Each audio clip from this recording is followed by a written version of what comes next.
The next family is the John Goodloe Warren 1795 tree.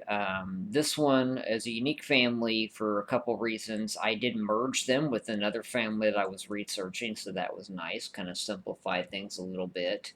Um, Now, basically I had done a Pennington family tree a long time ago because I noticed that there were Penningtons that were connected to Piersons and Mendenhalls and things of that nature. So I've had this tree for quite a while, and I just kind of added to it and called it my Pennington family tree. And then the John D. Pierson 1795, actually ran into that Pennington tree. And so that's kind of how I had this tree for a while. So I didn't have to create a unique tree for this particular family. The main surnames in this family, other than Pierson, are Pennington, Montgomery, and Poole. At least those are the ones that stand out to me. As far as connections to my family tree, I could not really find any. The Penningtons don't seem to be the same Pennington lines. The Pools, not really. But there's got to be some sort of a connection, I'm sure, somewhere.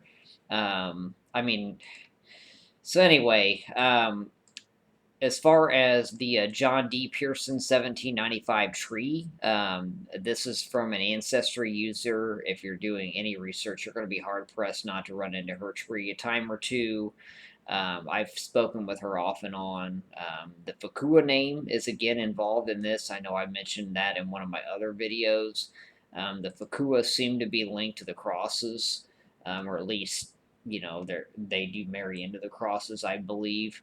And the Fakuas have been in quite a few of these families. In fact, if you go to her home person, it is actually a Fakua that is linked to her home person as well. I don't know if you'll be able to see him or not.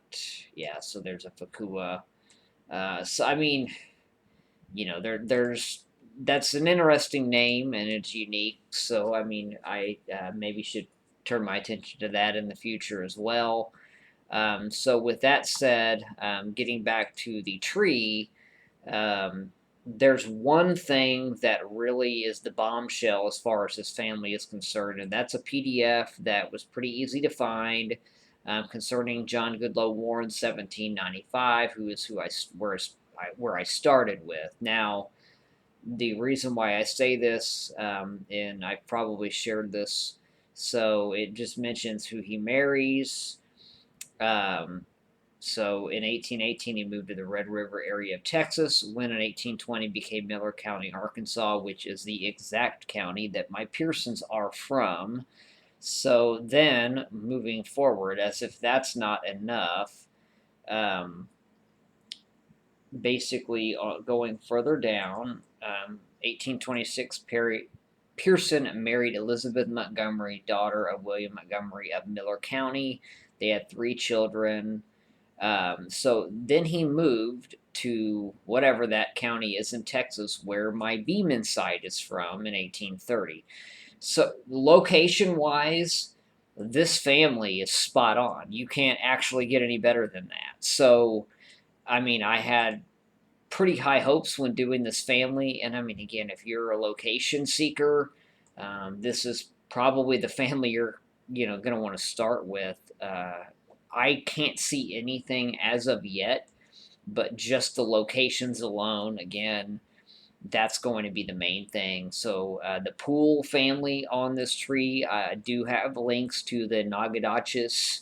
Obviously, the Montgomerys and the Piersons have at least lived in Miller County, Arkansas at one point. I mean, even though it says he's from Kentucky, but Grimes, Texas is usually where most of these people seem to be from or passed away. There are a couple that do say Nagadachis, but not very many. So it's just very, very big coincidence, if nothing else. So again, my tree, I should also mention the Fukuas marry into the Warren family, and that is actually how I found the connection there. So later on down the list on the Warren family, because the Warren is really one of the more common names with the John Goodloe Warren Pierson family. It's Warren. I guess I should mention that name as well. Um, and so the Warrens marry into the Fukuas also. And so in my last video, so there's the marriage there, and that's for Loretta Cross's family tree. So basically, in the last video, really one more thing to mention here.